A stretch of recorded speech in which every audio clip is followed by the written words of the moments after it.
Dear viewer, today I would like to tell you the entire story of Mahabharata in series of episodes. I want all viewer to support this series of journey.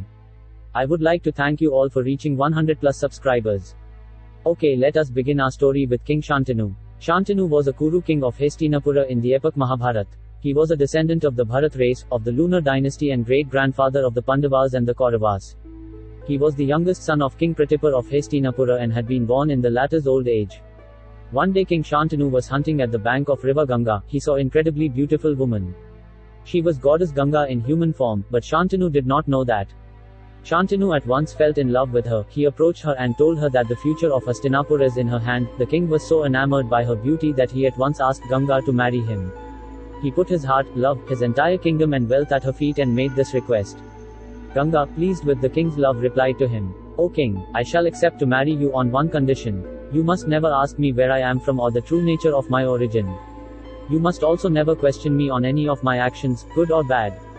You must stand by me on all counts. If you act against any of these conditions, I shall leave you then and there." The king was so much in love that he accepted Ganga's conditions and they got married. One may ask, why would Ganga make such a condition? Which guy in his senses would agree to something like this? As the reasons get revealed later in the story, I ask you to remember two things. One, that Ganga did not lie. She was upfront with her expectations. It was up to the king to either accept her as she was or walk away. This is a lesson that each one of us can take in the relationships that we face today. The second thing I ask you to remember is that this story will reveal, with clear examples, how the law of karma works. And what may seem as a ridiculous act at one time, will seem reasonable later on. Shantanu and Ganga lived a life of serene happiness and love. It was a perfect marriage. Ganga was pure in her thoughts and this attracted Shantanu to her even more. Time passed and they were blessed with a newborn son. When the child was born, Ganga took the child to the Ganges and cast it into river, immediately drowning and killing the newborn. She then walked back to her kingdom with a smile on her face. Shantanu was aghast with horror. He could not believe what he had just seen, but he stopped himself from asking Ganga any question, mindful of the promise he made to her. He wanted to, he didn't ask. As the years passed, Ganga gave birth to 6 more children and to each one, she did the same.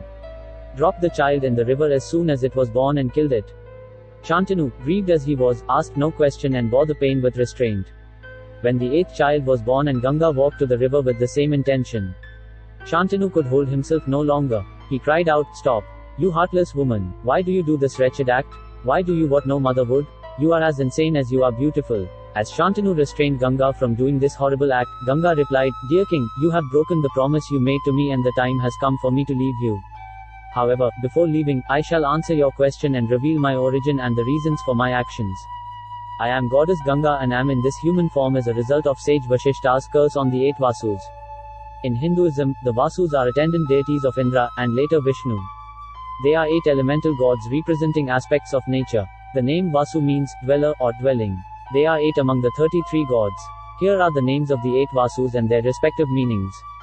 Anila meaning living or the fire, Dhara meaning support or the earth, Anila meaning the wind, Aha meaning space, Pratyusha meaning light or the sun, Prabhasha meaning the sky, Soma meaning the moon, Daruba meaning the stars.